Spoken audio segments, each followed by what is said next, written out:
America is in the midst of a dire economic crisis. 8 out of 10 Americans believe George Bush led their country in the wrong direction. Nearly 80% of Americans say Obama makes them feel optimistic. He's taken his country on a path once thought unthinkable, and in a very real sense, he's encouraged great hope where many thought there was none. So help you God? So help me God. Congratulations, Mr. President. All the best wishes, Mr. President. You know, there was the good and bad of the Obama administration, and some of it was because of him, obviously, and a lot of it was not. On the very night Barack Obama was inaugurated, a group of Republicans quietly gathered to develop plans for taking on the new president.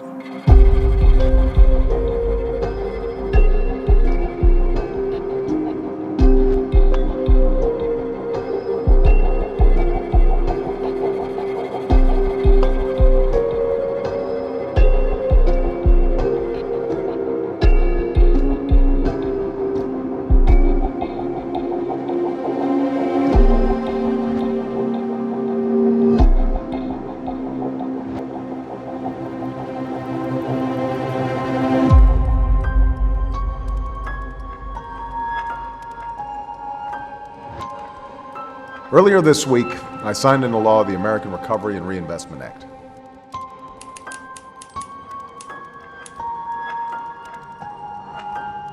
Mr. Obama has been accused of being both a communist and a fascist. And where the insults limited to ideology, that would be fine. But they're not. Some of his opponents appear to regard him as a black man who's got above his station. It started as a feeling of resentment towards black folks. I'm not trying to be trivial here, but in a light suit, light tan suit. Also known as Tangate. Tan suit, and how the tan suit made him look unpresidential. People looked at it like, how dare this man ascend to the highest office in the land? And he had this black wife from the south side of Chicago, and it was just too much for people. She was walking around looking young with her arms out. Can we talk about your arms? My arms? Your arms. Why, certainly. Yes. And then that's the first step, right? Because then it balloons into actual policy. There are also those who claim that our reform efforts would ensure illegal immigrants. This too is false. The reforms I'm proposing would not apply to those who are here illegally. It's not true. I remember it because it was a break in decorum that has facilitated some of the most juvenile and barbaric displays from public representatives that I've ever experienced. And that moment of the Republicans, again, symbolically represented by the shouting, but that signaled a shift in their politics where their goal was. Our top political priority over the next 2 years should be to deny President Obama a second term. I was a senior policy advisor to the U.S. Senate Committee on Health, Education, Labor, and Pensions. The week before the State of the Union address, we had been negotiating recovery acts, investments around education, I'm sure something around labor and pensions. All of that was off the table. Staff, professional staff, some of whom had had decades-long relationships, not only stopped talking to one another, but some started to disrespect each other, right? Where the personal was then replaced by the political. So much of all of this led to me leaving the Senate sometime thereafter. One, I could no longer do my job, and it shifted a tone and tenor in DC. And Barack Obama really did have to walk a fine line. Recently, Professor Henry Louis Gates Jr. was arrested at his home in Cambridge. What does that incident say to you, and what does it say about race relations in America? Well, I should say at the outset that Skip Gates is a friend, so I may be a little biased here. I don't know all the facts. What's been reported, though, is that the guy forgot his keys, jimmied his way to get into the house. There was a report called into the police station that there might be a burglary taking place. My understanding is, at that point, Professor Gates is already in his house. The police officer comes in. I'm sure there's some exchange of words, but my understanding is that Professor Gates then shows his ID to show that this is his house. In both police reports, they corroborate an angry, a belligerent, a confrontational professor who was not cooperative with the police. In his house. And at that point, he gets arrested for disorderly conduct, charges which are later dropped. And here's the deal. These police officers, Jacques, they're putting their life on the line. They were responding to a call to help the owner of this home. They were not putting their life on the line in Skip Gates' house. Wait a minute. You don't know that. Yes, I do. You don't know that. He was unarmed. There's nothing in that report that suggested he was armed or a threat to that police. I don't know, not having been there and not seeing all the facts, what role race played in that. But I think it's fair to say, number one, any of us would be pretty angry. He was with the cab driver who had driven him from the airport, from his trip to China. You're defending this behavior. And also Skip Gates is the victim. The fact also remains Skip Gates is the victim. The neighbor, his own neighbor. The Cambridge police acted stupidly in arresting somebody when there was already proof that they were in their own home. Here's what bothers me the most about this. This is the President of the United States, and this is a bad example by a Harvard professor. So a black man cannot yell at somebody in his home? Is that a good example? Is that dangerous? Does that make him a threat because he yelled at a white person standing in his house? A white person. Oh, now you're going to turn this racial? There is a long history in this country of African Americans and Latinos being stopped by law enforcement disproportionately. Barack Obama had to be perfect. If you're a black man in America, and I'm speaking for black men, and for black women as well, but I'm a black man in America. I know from experience that the rules are different, that people treat you differently, that the bigots and the racist and, everybody really is sort of out to get you.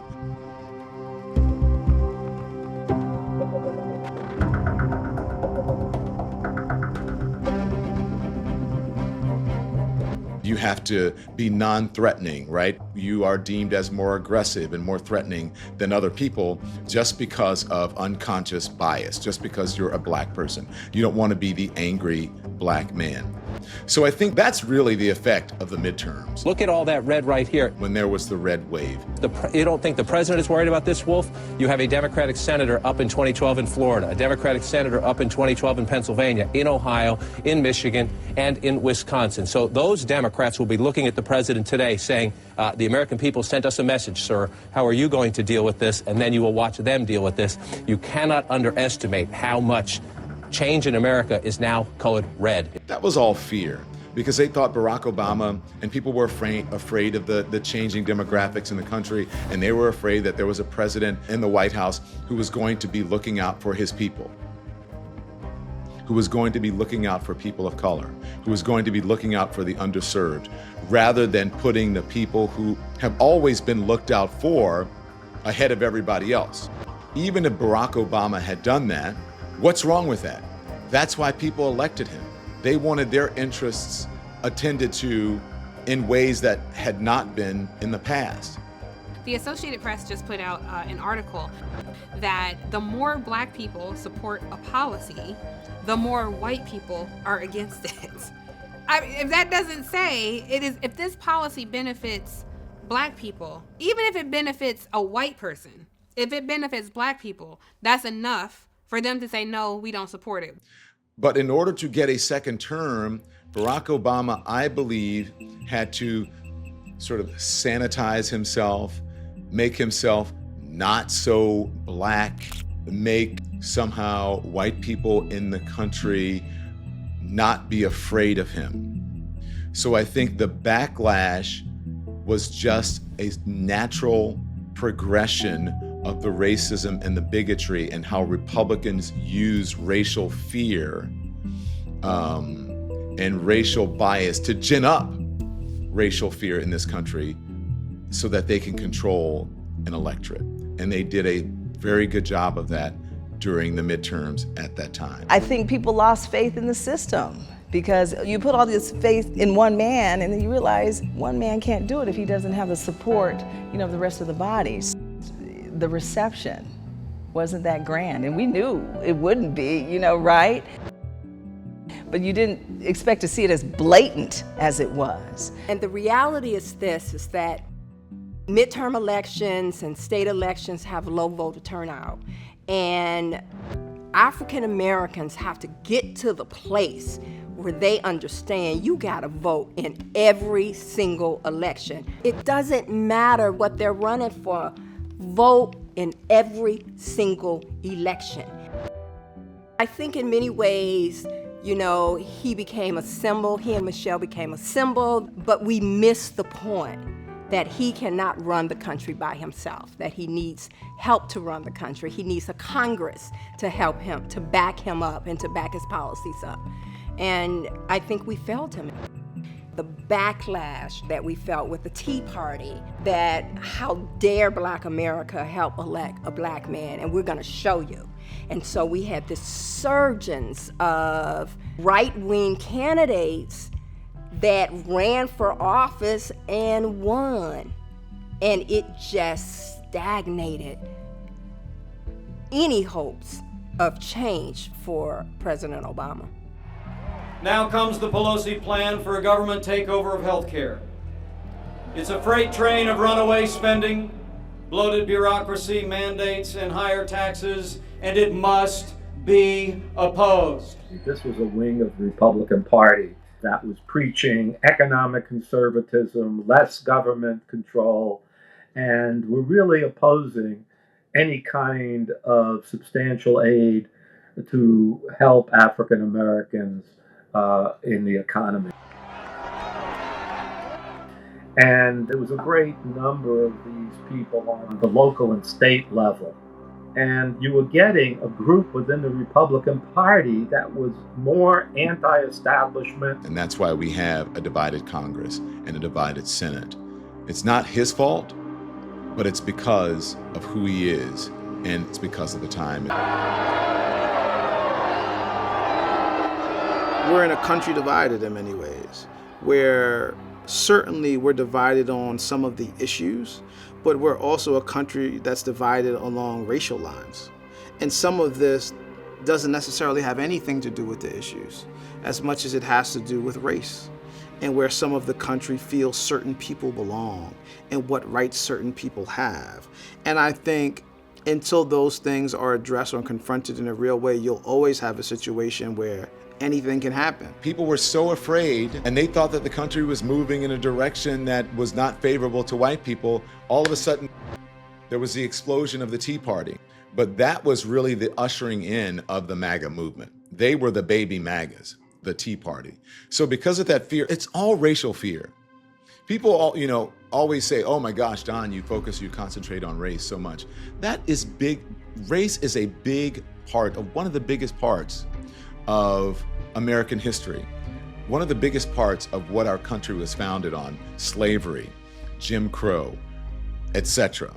And so that racial fear really energized and affected the way white people feel in this country and the way they voted. You woke up the silent majority, okay? We're not going to be silent anymore. One of President Obama's favorite quotes or things that he used to say all of the time was that it all matters. And we have to remember that the United States is a country that is built on expanding and contracting. Every time we have significant progress, there is part of our country that resists the progress that was achieved. And if you think of Coretta Scott King's quote, that democracy and freedom is earned every single day by every single generation. Should it be that way? No.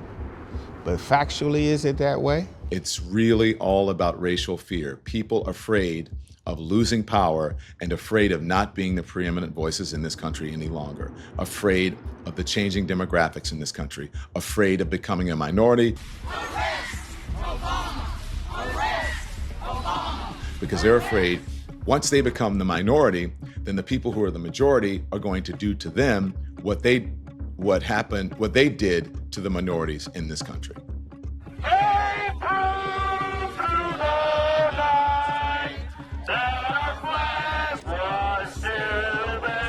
So that ushered in the Tea Party, and then the Tea Party ushered in the MAGA movement.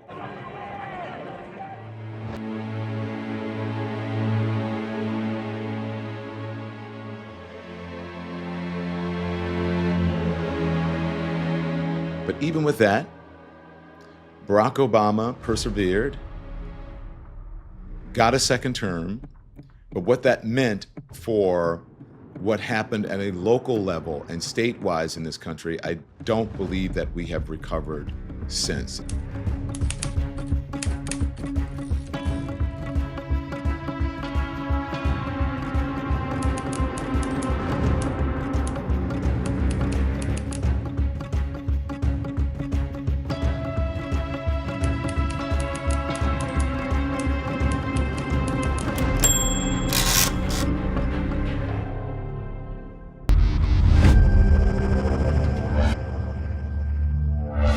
I would say at every stop that I was going to be his major critic after he won. You had been going on for months about President Obama's birth certificate. Right. Was that a distraction? No, I think it was probably something that made me very popular. I mean, I was leading in every poll. You had this neophyte, inexperienced, foul-mouthed womanizer who couldn't ever tell a legitimate truth, running against a woman with enormous experience, who had all the political background you needed, and it looked like this was not going to be a problem.